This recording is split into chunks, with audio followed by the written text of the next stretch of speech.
FU चित्रपटाला खूप मोठी वलय होती. आकाश ठोसरचा दुसरा चित्रपट आकाश खूप भारी दिसलाय आणि नाचलाय.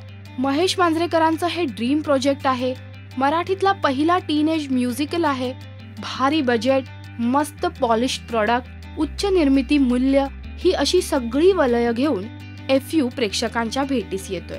लोक उत्सुक आहेत, पण असो, आपण पाहूयात ह्यातले काही ठळक हायलाइट. क्रमांक 1, हे ड्रीम प्रोजेक्ट होतं. अनेक वर्षांपासून कथा तयार होती आणि तो चित्रपट बनवण्याचा मानस होता. बरं, पण ह्या चित्रपटात कथाच मिसिंग आहे. कथा काय आहे हाच प्रश्न संपूर्ण चित्रपट पाहताना पडतो. कॉलेज लाईफ मध्ये काहीही होतं, पण ते काहीही कसं होतं हे सांगण्यासाठी सुद्धा एक फ्लो लागतो, एक प्लॉट लागतो. म्हणजे कॉलेज लाईफ इतकं काहीही नसतं ना. क्रमांक 2, चित्रपटाची कथा इथे जमेची बाजू नसल्याने कलाकारांचे उत्तम परफॉर्मन्सेस फार गरजेचे होते. आकाश ठोसरने केलेली मेहनत अगदी स्पष्ट दिसते. वैदेही खरंच खूप गोड चेहरा आहे आणि ती चित्रपटात अप्रतिम दिसली.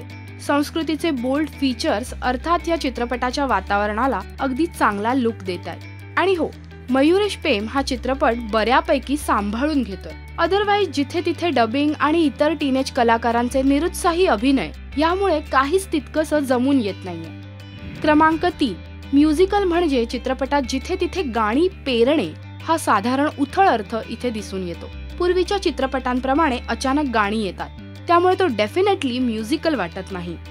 FU ना डिझनीचा हायस्कूल म्युझिकल होतो, ना मैं हूं ना होतो, ना अगदी मराठीतला क्लासमेट होतो. पण मग हा चित्रपट पाहतानाच आपल्याला सध्याच्या रिअल सिच्युएशनवर शंका येते की खरंच सध्याच्या कॉलेजच्या मुलांची लाईफ इतकी कथानक नसलेली झाली आहे का. क्रमांक 4, उत्तम निर्मिती मूल्यांमुळे हा चित्रपट अगदी भारी दिसतो, पण त्या पलीकडे काहीच नाही. चित्रपटातले संवादही अगदी ॲव्हरेज आहेत.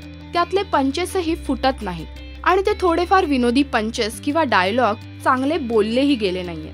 गाण्याची चित्रीकरणं बऱ्यापैकी चांगली झाली. मराठी चित्रपटात हिंदी गाणं का याचं FUच्या टीमने दिलेलं स्पष्टीकरण जरी मान्य केलं तरी देखील गाण्यांचं अति हिंदी होणं इथे पचनी पडत नाही. क्रमांक 5, चित्रीकरणाच्या बाबतीत चित्रपट बऱ्यापैकी जमून येतो, परंतु करण जोहर आणि फराह खान यांच्यानंतर पुन्हा एकदा ड्रीमी कॉलेजचा फंडा इथे का पाहावा आणि तोही इतक्या विस्कळीत पॅटर्न मध्ये. त्यामुळे निव्वळ मनोरंजन म्हणून हा चित्रपट तितकासा अपील होत नाही. आकाश ठोसरच्या प्रेमासाठी हा चित्रपट नक्की पहा, कारण आकाशने ऍक्टर म्हणून ग्रो होण्यासाठी घेतलेली मेहनत इथे स्पष्ट दिसते. मी ह्या चित्रपटाला देते 1.5 स्टार्स, पण अर्थात तुम्ही थिएटर्स मध्ये जा आणि हा चित्रपट पहा आणि तुमचे रिव्ह्यूज या व्हिडिओच्या कमेंट सेक्शन मध्ये लिहायला विसरू नका.